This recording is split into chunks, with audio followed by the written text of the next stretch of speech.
जाये उत्तानपादस्य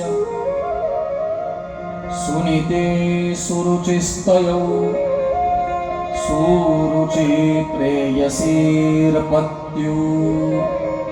नेतरा तत्सुतो ध्रुव। આટલા શબ્દોથી ભગવાન શુકદેવજી રાજા પરીક્ષિતને જે કથા સંભળાવે છે એ પ્રધાન ચર્ચાને, એ પ્રધાન વાર્તાને, એ પ્રધાન સંવાદને કેન્દ્રમાં રાખી અને આપણી આ શ્રીમદ ભાગવત કથા સમસ્ત ઠાકરિયા કુળ પરિવાર દ્વારા આયોજિત, પુરુષાર્થિત અને સંકલ્પિત આ શ્રીમદ ભાગવત કથાના આજના ચતુર્થ દિવસે અને કથાના પ્રધાન દિવસે થોડા ભીજાયેલા માહોલમાં મારી વ્યાસપીઠ ઓર એક વાર આપ સૌનું સહર્ષ સ્વાગત કરી રહી છે।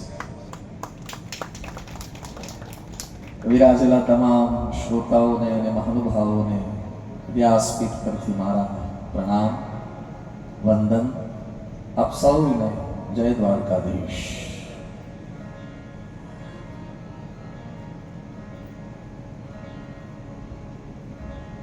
ગઈકાલે જ્યારે વરસાદ પડ્યો, ધરમપુરમાં પણ ઘણો વરસાદ હતો, અહીંયા પણ રાત્રે પણ ઘણો વરસાદ હતો।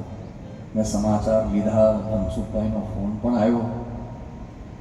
મેં ધનસુખભાઈને સહજ કીધું કે ધનસુખભાઈ, તમે ચિંતા નહીં કરતા, જો કંઈક વધારે વરસાદ હશે તો આપણે કથાના સમયમાં, તમે કોને કીધું? તમને કીધું, કથાના સમયમાં આપણે કંઈક ફેરફાર કરશું। પણ જ્યારે હું અહીંયા પહોંચ્યો સવારે, ત્યારે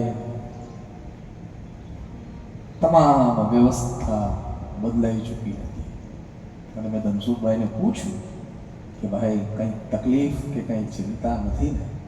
તો એમના મોઢામાંથી, એમના મુખમાંથી એક શબ્દ નીકળ્યો કે ચિંતા ભગવાન કરે, આપણે શું કામ કરીએ? અને જે નિષ્ઠાનું પ્રતીક છે, જે ભરોસાનું પ્રતીક છે, બધું રસોડું, મને કે બધું જ, કોઈ મેનુ પણ બદલવાનું નથી। મને એમણે એક શબ્દ વાપર્યો, ક્વોલિટી પણ બદલવાની નથી ને ક્વોન્ટિટી પણ બદલવાની નથી, બરાબર ને? હા, એટલે બહુ સુંદર રીતે આયોજન। વરસાદની આગાહી હતી જ, એવું નથી કે અચાનક વરસાદ પડ્યો, વરસાદની આગાહી હતી જ, પણ હવે કૃષ્ણ પધારે ને વરસાદ ન આવે એવું બને ખરું માનવાનું? ભગવાન કૃષ્ણનું કાર્ય થવાનું પણ વરસાદ, અને આમે અમારે ઇન્દ્ર હારે બહુ ઓછું બને છે। ઇન્દ્ર હારે અમને જરા વાંધો છે જ પહેલેથી, પણ છતાં આઈએ આજની કથાનો પ્રારંભ કરીએ। પ્રારંભમાં ગઈકાલની કથાની થોડી યાદી આપી દઉં આપને।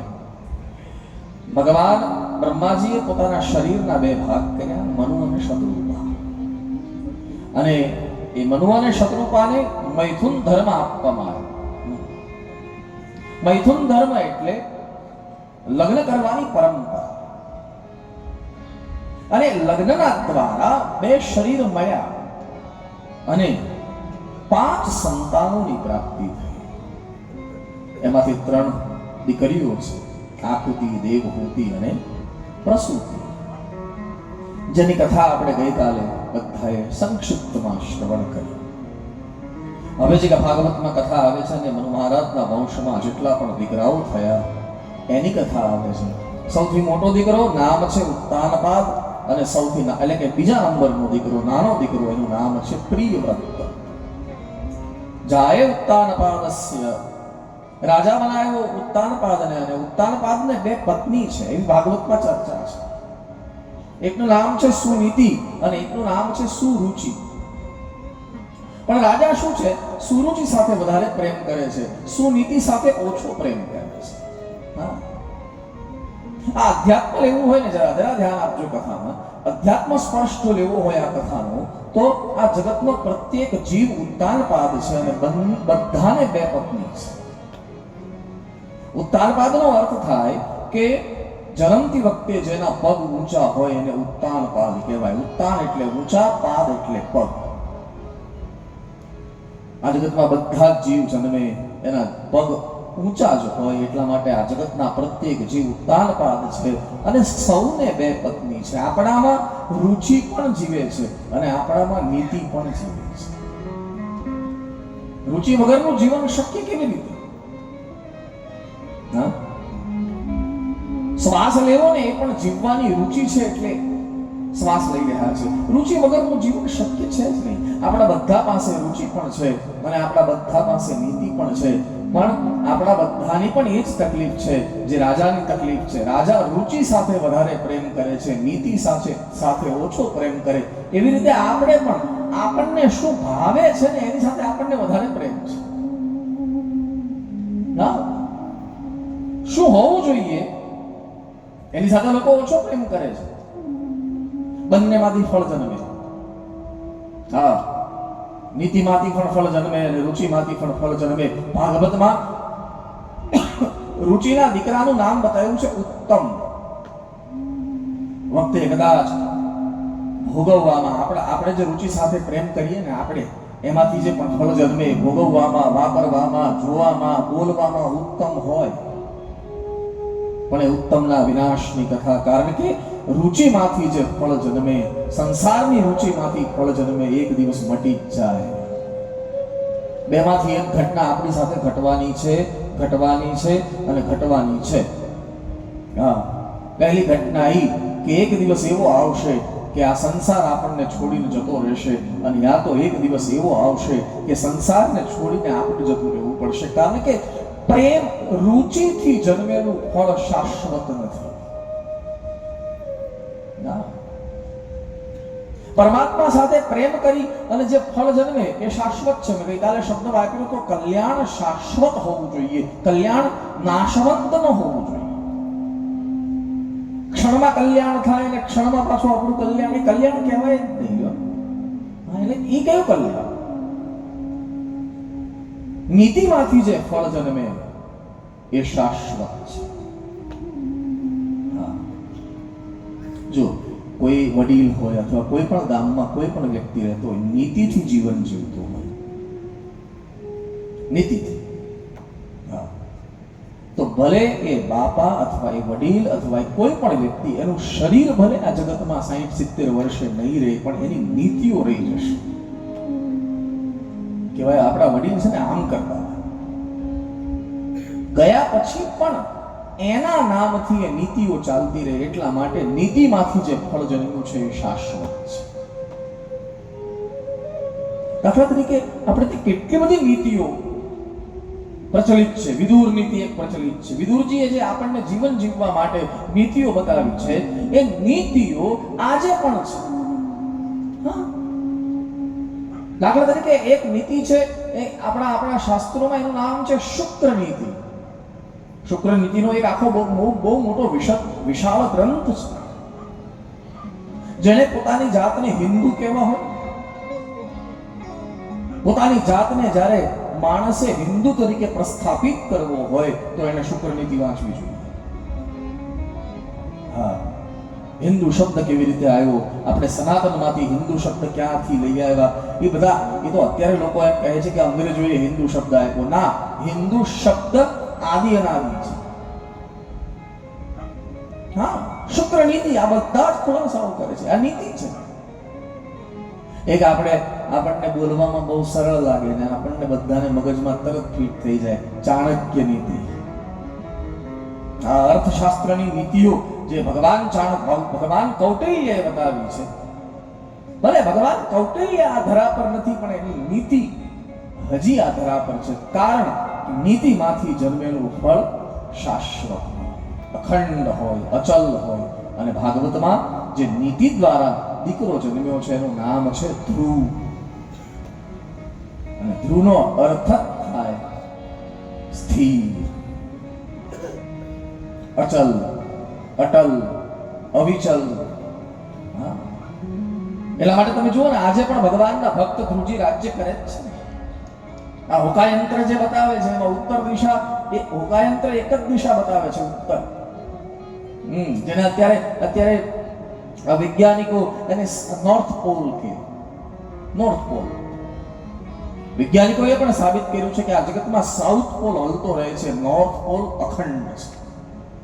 જેને આપણા શાસ્ત્રોએ વર્ષોથી કહી દીધું છે, એનું નામ જ છે ઉત્તર ધ્રુવ. ધ્રુવ ઉત્તરમાં જે તારો છે એ આ જગતમાં બધું ફરે છે, એક જ તારો માત્ર ને માત્ર કેન્દ્રમાં છે, એનું નામ છે એટલે કંપાસ. હોકાયંત્ર છે ને એક જ દિશા બતાવે. કઈ દિશા? ઉત્તર દિશા. બીજી બધી તો પછી એની મેળે ગોઠવાઈ જાય.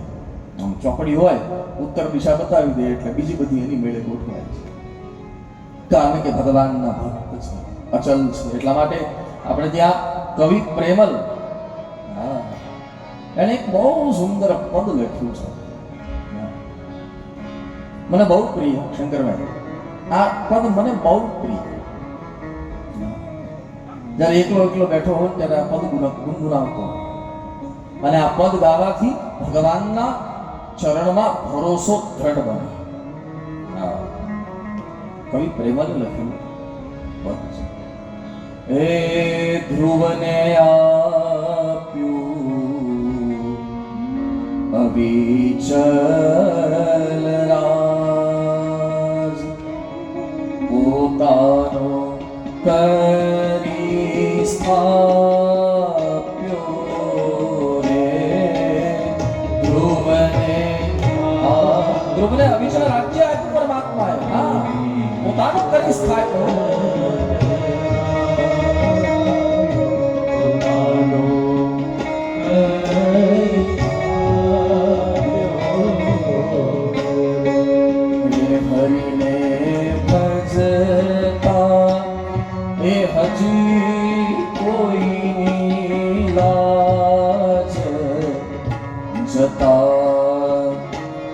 નથી જાણી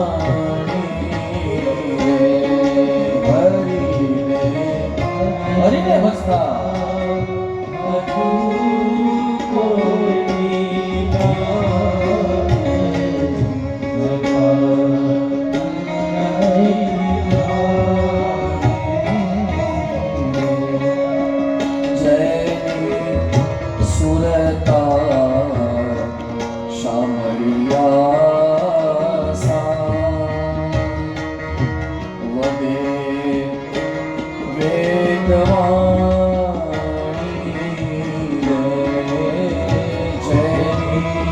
જેનો તાર સદાયો છે પરમાત્મા સાથે, એને શેની ફિકર સાથે? શેની ફિકર?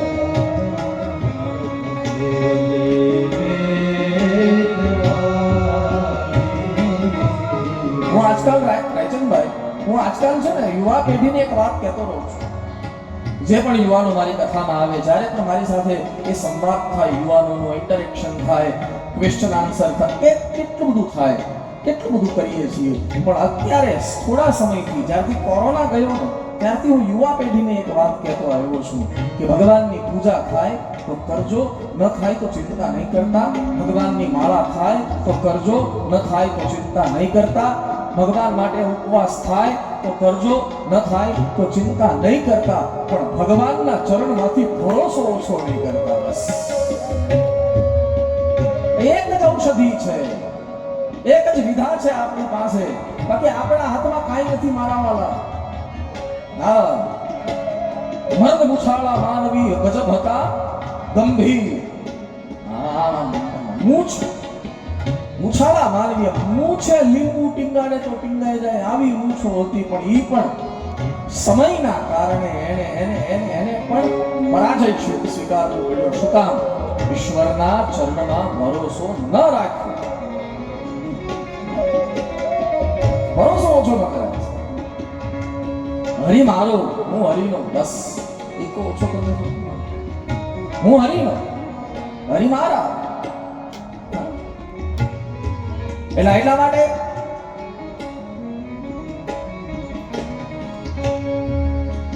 જયની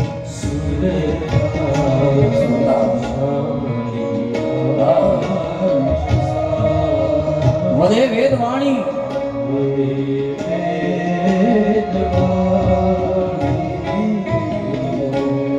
તાર સાધેલો ના. તમને માઇક સંભળાય છે? હા મોહનભાઈ, માઇક સંભળાય છે? શેનાથી ચાલે છે સતીશભાઈ? શેનાથી ચાલે છે? લાઈટ, વિદ્યુત. તમે ના પાડી શકો એને? નહીં ને? તમને વિદ્યુત દેખાય છે? એક વાત તો નક્કી ને કે અહીંથી જે પણ તાર વિદ્યુતનો છે સીધો જીવી સાથે જોડાયેલો છે. આપણું જે સબસ્ટેશન હશે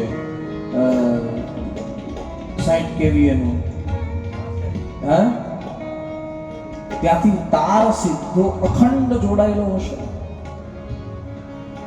કે વચ્ચે તૂટેલો હશે? કે સીધો હશે. ભલે મોટોથી નાનો થતો અહીંયા પતલો થઈ ગયો, અહીંયા વિદ્યુત ઓછો આવ્યો, પણ તાર તો અખંડ જોડાયેલો. જેનો તાર અખંડ જોડાયેલો છે ને એના જીવનમાં એ આનંદ એની મેળે પ્રગટે, એની મેળે. જેનો તાર તૂટી ગયો છે, જેનો તાર, આ આંબો છે, આંબો તમે જુઓ સાહેબ, એ આંબા પર કેરી જ્યાં સુધી લટકેલી હોય, જ્યાં સુધી એ આંબા પર કેરી ટીંગાયેલી હોય ને ત્યાં સુધી એ આંબાના જવાબદારીમાં આવે છે કેરીનું રક્ષણ કરવું. એને ધીરે ધીરે પકાવે, એવી રીતે પકાવે કે જલ બહુ વજનદાર ન થઈ જાય ને આંબાથી તૂટી ન જાય. આંબાથી એની મેળે કેરી તૂટે એનો મતલબ એ પાકી ગઈ છે. બરાબર? કહેવા આપણે તો બધા સમજી શકીએ એટલા માટે કહું છું મારા વાલા, જ્યાં સુધી એ આંબા પર કેરી લાગેલી છે ને ત્યાં સુધી એક કેરીનું માવજત આંબો કરે. એકવાર આંબાથી કેરી તૂટી ગઈ પછી એ કેરીમાં સડો લાગવાનો શરૂ થાય. પછી આંબો એમ કહે કે હવે મારી જવાબદારી નથી, કારણ કે સંપર્ક છૂટી ગયો છે.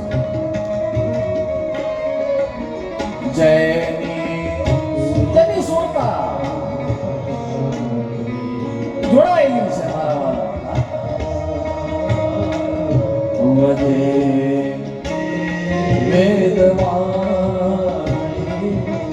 એટલા માટે ગોસ્વામીજીને કોઈ પૂછ્યું કે કળિયુગમાં ભગવાનની ભક્તિ કરવી એટલે શું? બોલે ભગવાનની ભક્તિ કરવી એટલે ભગવાનના ચરણમાં ભરોસો રાખવો, આનાથી ઉત્તમ બીજી કોઈ ભક્તિ જ નથી મારા બાપ. હા, ઉપજઈ રામ ચરણ વિશ્વાસ જન્મી જાય પરમાત્માના ચરણોમાં. પણ આપણે બધાને તકલીફ શું છે કે જ્યાં કરવો જોઈએ ને ત્યાં વિશ્વાસ નથી, અને જ્યાં ન કરવો જોઈએ ત્યાં વિશ્વાસ રાખીને બેઠા છે. બાકી પરમાત્માના ચરણમાં જો ભરોસો હોય તો શું ન થાય. હું હંમેશા કહું શંકરભાઈ, મોટા સંપત્તિવાનોના કામ બાકી રહી ગયું. હા, મોટા મહેલોમાં રહેતા હોય અને મોટા સંપત્તિવાનો હોય એના કામ બાકી રહી ગયા, પણ નરસિંહ મહેતાનું એક પણ કામ બાકી રહ્યું હોય એવો એક પણ દાખલો નથી મારા બાબા. કારણ કે જેનો તાર સહાયેલો છે. હા, હું તો ક્યારેક કહું મારા વાલા, આ જુનાગઢની શેરીમાં કડતાલ વાગે ને ઝંકાર દ્વારકા થાય. અહીંયા એક વાર કડતાલ વાગે ત્યાં દ્વારકાધીશને થાચકો પડે કે ક્યાંક મહેતા તો નથી બોલાવતો.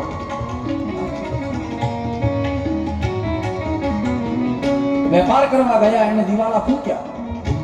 મોટા વેપાર કરવા ગયા, રાતોરાત કરોડપતિ થવા ગયા, એને દિવાળા ફૂંક્યા. પણ દાન દીધું હોય એને દિવાળું ફૂંક્યું હોય એવો એક પણ દાખલો નથી. કારણ કે જેનો તાર સધાયેલો છે ઈશ્વર સાથે.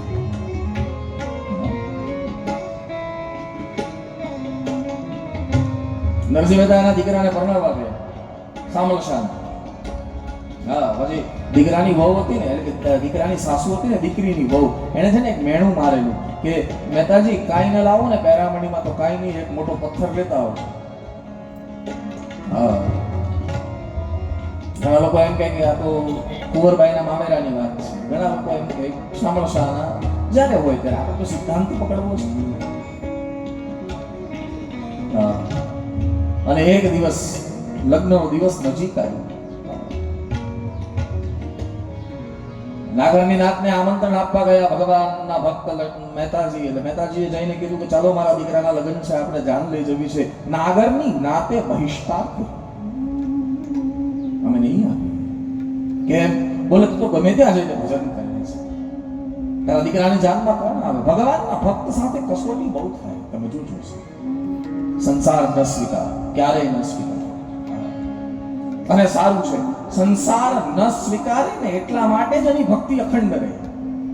સંસાર જો સ્વીકારી લે ને તો વખાણ કરાવીને બધું છોડાવી દે. હા, સંસાર જો બહુ વખાણ કરે ને તો સમજવાનું પતન બહુ નજીક છે. સંસાર તો નિંદા જ કરવો જોઈએ, દ્રઢતા તો જ નહીં.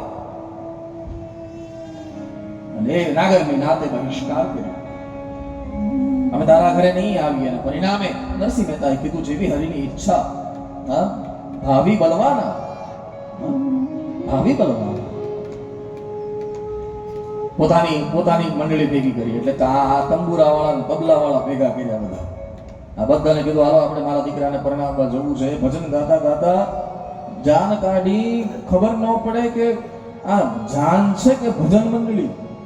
ઉતારો મળ્યો, ત્યાં દીકરો તૈયાર થયો, ઘોડીએ ચડ્યો, વરઘોડો નીકળ્યો અને પોખાયો લગ્ન મંડપમાં પોખાય. અને ગોર મહારાજે એને આસન આપ્યું. ધીરે ધીરે વિધિ આગળ વધી. કન્યા પધરાવું સાવધાન થયું. કન્યા આવી અને 4 ફેરા ફેરવ્યા ગોર મહારાજે હસ્તમેળાપ કરાવીને. અને પછી ગોર મહારાજના મુખમાંથી શબ્દ નીકળ્યો કે મહેતાજી હવે જે પહેરામણી કરવી હોય કરી. અને જ્યાં ગોર દાદાના મુખમાંથી શબ્દ નીકળ્યો, ભગવાન વૈકુંઠમાં ઉતાવળા થઈ. ભગવાને લક્ષ્મીજીને કીધું જલ્દી ચાલો દેવી. બોલે ક્યાં જવું છે? બોલે મહેતાનો દીકરો પરણે છે, આપણે પહેરામણી કરવા જવું છે. લક્ષ્મીજી અને ભગવાન નારાયણ બે આવ્યા. એટલે સાસુને બોલાવ્યા. બોલો માતાજી શું જોઈએ છે? જેટલા દાગીના કીધા એનાથી 2 ગણા દાગીના આપ્યા. જેટલી સાડીઓ કીધી એનાથી 2 ગણી સાડીઓ આપી. જેટલું આ તે આ બધું. અને પછી છેલ્લે સોનાનો પથ્થર કાઢ્યો. ઓલું મેણું માર્યું હતું, સોનાનો પથ્થર લેતા આવજો આપ્યું. લક્ષ્મીજી ભગવાન લક્ષ્મીજીને આપે. લક્ષ્મીજી ઓલી સાસુને આપે. આજુબાજુ જે બધા બેઠા હતા ને એ વિચાર કરવા લાગ્યા કે કહેતા હતા ને મહેતાજી પાસે કાંઈ નથી, આટલું બધું આવ્યું ક્યાંથી એની પાસે? ત્યારે એક વ્યક્તિએ બહુ સુંદર કીધું કે મહેતાજી એટલે કે નરસિંહ મહેતા સજ્જન છે. અને સજ્જન પુરુષની વ્યાખ્યા છે કે જે સમય આવે ત્યારે વાપરે, ખોટો દેખાડો ન કરે, એને સજ્જન કહેવાય. બહેનો બધી ટોળું વળીને ઊભી હતી. લક્ષ્મીજી પાસે લક્ષ્મીજીને કીધું બેન આ બાજુમાં ઉભા કોણ છે? બોલે આ મારા ધણી છે. બેન તમને ક્યારે મહેતાજી સાથે આમ જોયા નહીં એટલે પૂછી લઈએ, તમે મહેતાજીના સંબંધમાં શું થાઓ છો?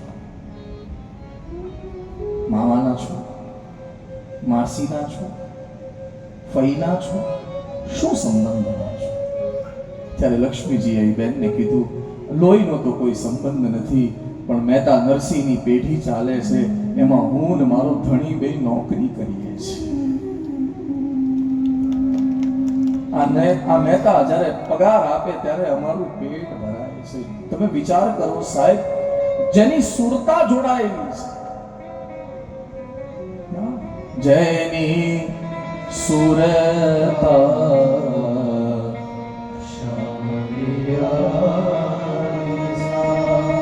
વદે વેદવાણી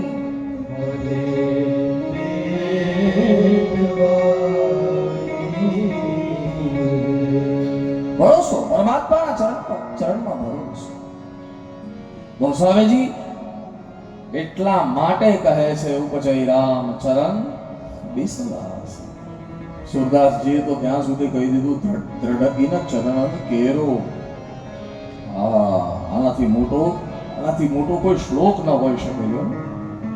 18 પુરાણ ભેગા કરો, 4 વેદ ભેગા કરો, બધા ઉપનિષદ ભેગા કરો, શાસ્ત્ર ભેગા કરો, જેટલી નીતિઓ છે બધી ભેગી કરો અને બધાનો સાર જો કેવો હોય ને તો એ સાર એક જ છે, પરમાત્માના ચરણમાં ભરોસો. ભરોસો દ્રઢઈન ચરણન કેરો ભરોસો. એક દિવસ ઘટના ઘટી. ઉતાર બાદ રાજા સિંહાસન પર બેઠા છે, બાજુમાં ઓલી સુરુચિ નામની પત્ની બેઠી છે, રુચિ નામની, અને ગોદમાં ઉત્તમ નામનો દીકરો બેઠો છે. ધ્રુજી ત્યાંથી પસાર થયા. જ્યાં ધ્રુજી ત્યાંથી પસાર થયા, પોતાના ભાઈને પિતાની ગોદમાં બેસેલા જોઈ અને આવ્યા પિતાજી પાસે. પિતાજીને કહ્યું કે પિતાજી મને પણ ગોદમાં બેસાડો. રાજા બહુ સારો હતો, એને તરત હાથ લંબાવ્યા, પણ બાજુમાં જે ઓલી પત્ની બેઠી હતી ને એને ઈશારો કર્યો, અને જ્યાં ઈશારો કર્યો એટલે જે હાથ ધ્રુવને ગોદમાં લેવા માટે આગળ આવ્યા હતા એ પાછા ખેંચાયા. બીજી વાર ધ્રુવે કહ્યું કે પિતાજી મને ગોદમાં લ્યો. અસફળ રહ્યો રાજા. ત્રીજી વાર જ્યારે ધ્રુવે કહ્યું કે પિતાજી મને ગોદમાં લ્યો, ત્યારે ઓલી સ્ત્રી ઊભી થઈ અને એને 5 વર્ષના બાળકને એક શબ્દનું ઘાણ મારી દીધું. ધ્રુવ ક્યારનો કહે છે પિતાજી ગોદમાં લ્યો, પિતાજી ગોદમાં લ્યો. ધ્રુવ તને ખબર છે રાજાની ગોદમાં કોણ બેસે? ધ્રુવ રાજાની ગોદમાં તો એ બેસે જે રાણીનો દીકરો હોય. તારી માં તો દાસી છે, દાસીના દીકરા ક્યારેય રાજાની ગોદમાં બેસે નહીં. એમ છતાં તને જો રાજાની ગોદમાં બેસવું હોય તો એક કામ કર. તપસારાધ્યમ પુરુષમ તસ્યેવાનુગ્रहेण મે ગર્ભે ત્વં સાધયાત્માનં યદિચ્છસી નૃપાસનમ. તારે રાજાની ગોદમાં બેસવું હોય તો એક કામ કર, પરમ પુરુષ પરમાત્માની તપસ્યા કર. ગર્ભે ત્વં સાધયાત્માનં, એ તારી પર રાજી થાય એટલે મારા ગર્ભથી જન્મ માંગી લે, અને મારા ગર્ભથી જન્મ માંગે તો તને યદિચ્છસી નૃપાસનમ. વાત બહુ સારી કરી, પણ જરા તકલીફ એ છે, પ્રત્યેક માતા પિતાની ફરજ છે કે પોતાના બાળકને પરમાત્માના માર્ગે મોકલે. એ વાત બરોબર હતી કે તું તપસ્યા કર, પણ પાછળથી માંગવા કીધું એ ખોટું કર્યું. હા, રાજા પ્રસન્ન થાય પછી આપણે એમ કહીએ કે અમને સિંચના ખાવા છે, કેવું લાગે સાહેબ? આપણા ભારતના વડાપ્રધાન અથવા ભારતના રાષ્ટ્રપતિ આપણી પર પ્રસન્ન થઈ જાય ને કહે માંગો તમને શું આપું, પછી એમ કહીએ કે સાહેબ એક 10 રૂપિયાના સિંચના. આ તો એવી વાત થઈ ગઈ. ધ્રુવની આંખમાં આંસુ આવી ગયા. ધ્રુવ દોડ્યા, પોતાની મા પાસે ગયા, ગોદમાં સર નાખી એટલે કે ખોળામાં મસ્તક નાખી અને ધ્રુવજી રડવા લાગ્યા. નીતિએ પૂછ્યું બેટા શું થયું, કેમ રડે છે? વાગ્યું? પડ્યો? કોઈએ કંઈ કીધું? ધ્રુવે વિચાર કર્યો કે અત્યારે જો હું મારી માને એમ કહીશ ને કે મારી બીજી માએ મને આ રીતના શબ્દો કહ્યા છે તો મારી 2 મા વચ્ચે ઝઘડો થશે, અને 2 મા વચ્ચે ઝઘડો થશે તો આ ઘરમાં રહેવાનો આનંદ મને નહીં આવે. કહેવાનું માંડી વાળું, પણ એક દાસી આવી અને માને કહ્યું કે માં ધ્રુવ શું કામ રડે છે તને ખબર છે? શું કામ? બોલે તારી સૌતન છે ને ઓલી રુચિ, એને ધ્રુવને આ રીતના શબ્દો કહ્યા છે. ધ્રુવને બોલાવ્યા પોતાની પાસે. ધ્રુવને કહ્યું કે બેટા એમાં રડે છે શું કામ? તને તારી બીજી માએ તપસ્યા કરવા જવાનું કીધું? બોલે હા. એમાં રડાય? બેટા તારી બીજી માએ તને આજે કીધું ને, આવતીકાલે હુંય કહેવાની જ હતી કે બેસવું હોય તો પરમાત્માની ગોદમાં બેસ, આવા મામૂલી માણસની ગોદમાં બેસીને ફાયદો શું છે? ધ્રુવે કીધું હું જાઉં તપસ્યા કરવા માટે. તુરંત તૈયાર થઈ ગયા ધ્રુવજી. નીતિએ પણ હા પાડી દીધી કે હા બેટા જાઓ, 5 વર્ષની ઉંમર છે. હું કહું ને તમે માની લો એમ નહીં. ભાગવતમાં શબ્દ છે નિર્વાસિત 5 વર્ષ, 5 વર્ષના છે ધ્રુવજી. પ્રહલાદજીને જ્યારે પરમાત્મા મળ્યા નરસિંહ ભગવાન, ત્યારે એમની ઉંમર 7 વર્ષની છે. અને ધ્રુવને જ્યારે પરમાત્મા મળ્યા ત્યારે એમની ઉંમર 5 વર્ષની છે. ઉદ્ધવજી જ્યારે ભગવાનની સેવામાં જોડાયા, ઉદ્ધવ જ્યારે ભગવાને કંસને માર્યું અને કંસને માર્યા પછી વિદ્યાભ્યાસ કરવા ગયા અને વિદ્યાભ્યાસ કરીને જ્યારે ભગવાન કૃષ્ણ મથુરા પાછા આવ્યા ત્યારે ઉદ્ધવજી એની સેવામાં જોડાયા. એ જ્યારે ઉદ્ધવજી ભગવાનની સેવામાં જોડાયા ત્યારે ઉદ્ધવની ઉંમર 7 વર્ષની છે. કારણ કે ભગવાન જ 11 વર્ષના છે ખાલી. એટલે 5 વર્ષના છે. માએ કીધું જાવ ને બેટા, હું શું કામ ના પાડું. અને પરિણામે બધાને ખબર પડી ધ્રુવજી તપસ્યા કરવા જઈ રહ્યા છે.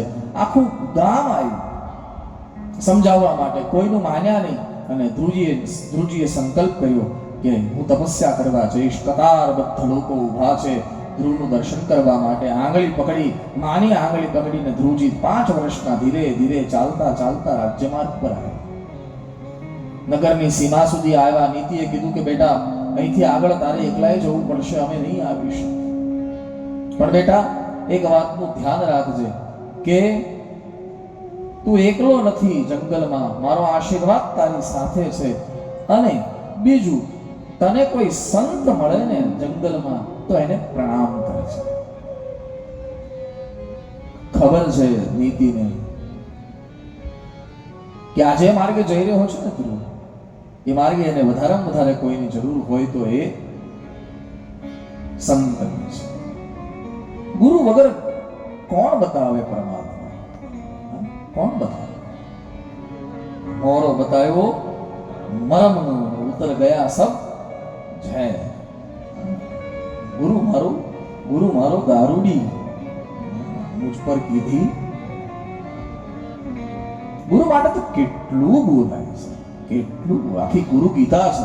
લ્યો, ભગવાન શંકરે જ્યારે પાર્વતીજીને સંબોધન કર્યું, ઉપદેશ આપ્યો, ગુરુ ગીતા. ગુકારસ ચાંદકોરોહિ રૂકારસ તેજ ઉચ્ચતે.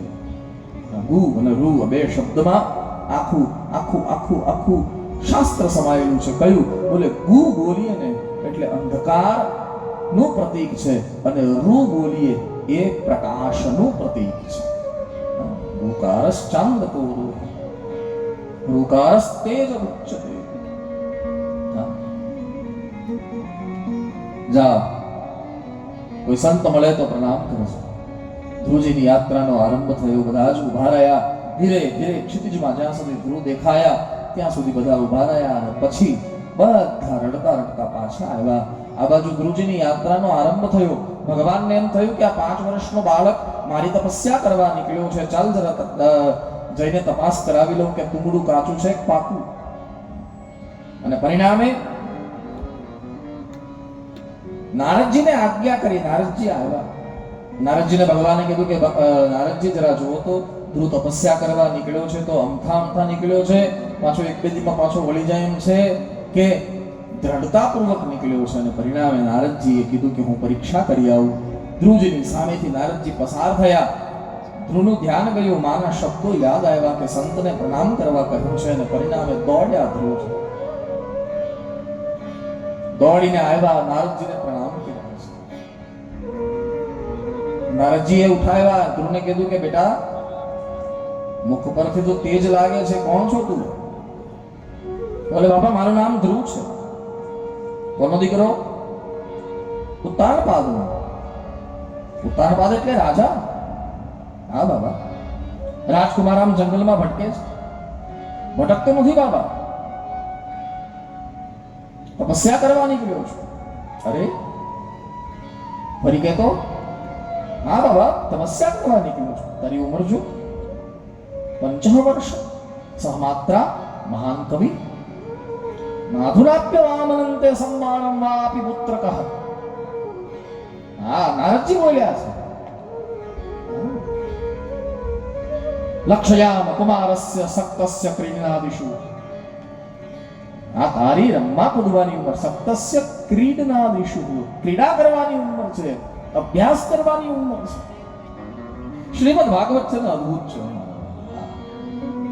એક એક શબ્દ શરદ દાદા હંમેશા એમ કહે, રામાનુજ શરદ દાદા હંમેશા એમ કે 1.25 કરોડ અક્ષરનો આ ગ્રંથ છે. 335 અધ્યાય, 12 સ્કંદ, 18,000 શ્લોક અને 1.25 કરોડ 75 લાખ અક્ષરનો આ ગ્રંથ છે. પણ એક એક અક્ષરમાં રાધા કૃષ્ણ વિહાર કરે છે, રાધા કૃષ્ણ આમાં રમે છે. નારદજીના મુખમાંથી જુઓ તો શબ્દ તો જુઓ સાહેબ, નાધુ નાપ્ય વામનંતે સંમાનમ વાપી પુત્રકઃ લક્ષ્યામ કુમારસ્ય શક્તસ્ય પ્રિજ્ઞાદિષુ. તારા રમવા કૂદવાનો ઉંમર છે. ચાલ ઘરમાં કઈ તકલીફ થઈ હોય તો તને તને તને સમાધાન કરાવી આપું. કઈ ઝઘડો થયો છે, દુઃખથી નસ પર હાથ મૂક્યો. ધ્રુવે કીધું નહીં માં, કઈ નહીં, હું તો નક્કી કરીને નીકળ્યો છું કે જ્યાં સુધી પરમાત્મા નહીં મળે ત્યાં સુધી હું ઘરે નહીં જાઉં. અને પરિણામે નારદજીની આંખમાંથી આંસુ પડી ગયા છે. બેટા શું કહે છે? હા બાબા, જ્યાં સુધી પરમાત્મા નહીં મળે ત્યાં સુધી હું ઘરે નહીં જાઉં. નારદજી રડવા લાગ્યા. આપણે ત્યાં છે ને સંતના હૃદયને નવનીત એટલે કે માખણ કરતા પણ કોમળ કહ્યું છે.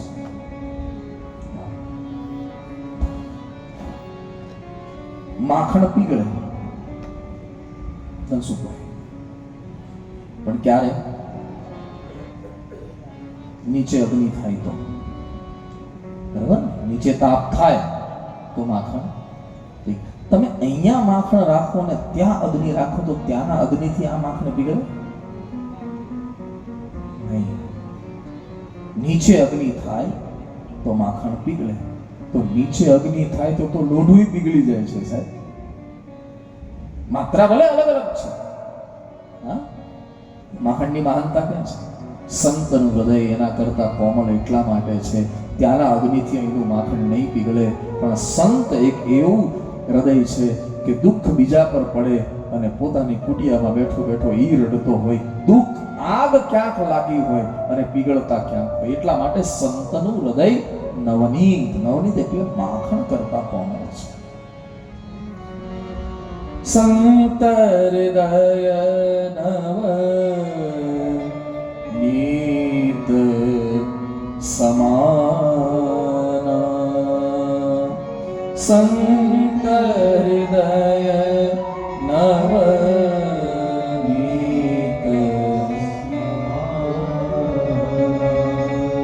કહા કવિન્હ પરી કહે ન જાના, કહા કવિન્હ પરી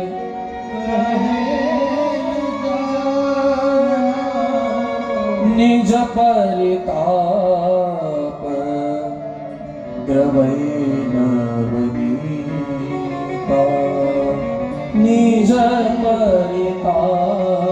નિજ પરિતાપ પોતાને નીચે તાપ દ્રવૈ નવનીતા, પર દુઃખ દ્રવૈ સંત સુપુનીતા,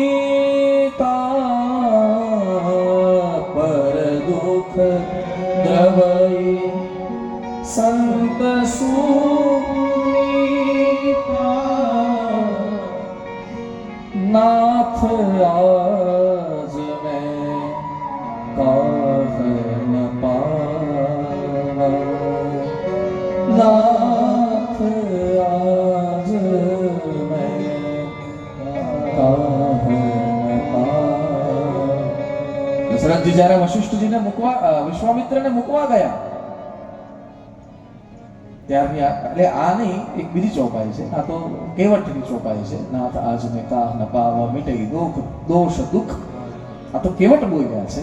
પણ દશરથજી આટલા મોટા રાજા છે અને ચારે ચાર દીકરા પરણી ગયા, ધનુષ્ય ભંગ થઈ ગયું અને વિશ્વામિત્ર ચારે ચાર વહુઓને લઈ અને અયોધ્યા આવ્યા. માતાઓએ એ દીકરીઓનું સ્વાગત કર્યું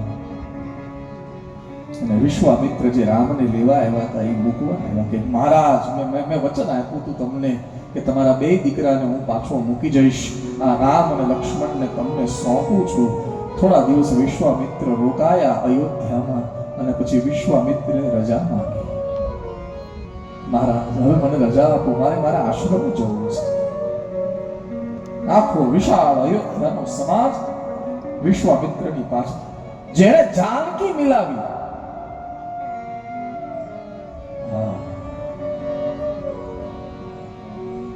સીતા ભક્તિ છે અને ભક્તિ જેને આપી હોય ને એનો વિયોગ લાગે.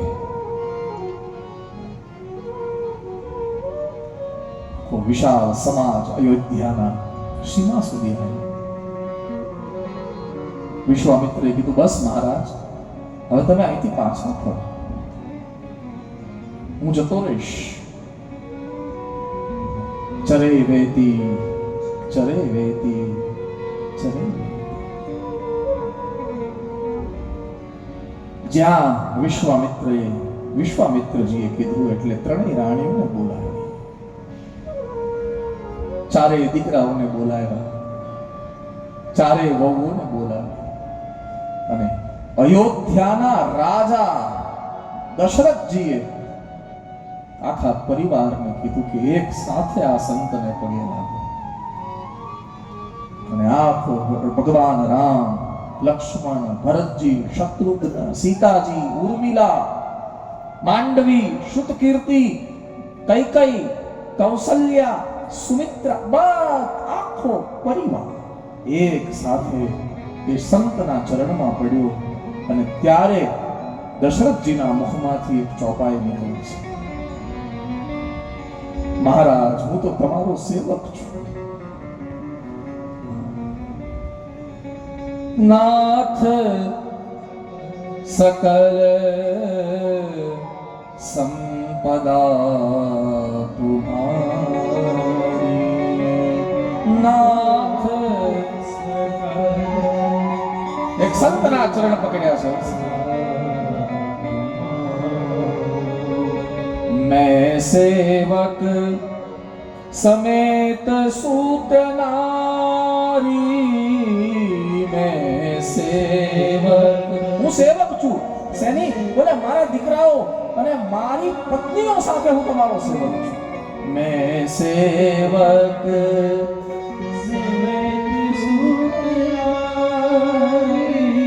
અને આના પછીનું એક ચોપાઈ છે ને, મને બહુ ગમે.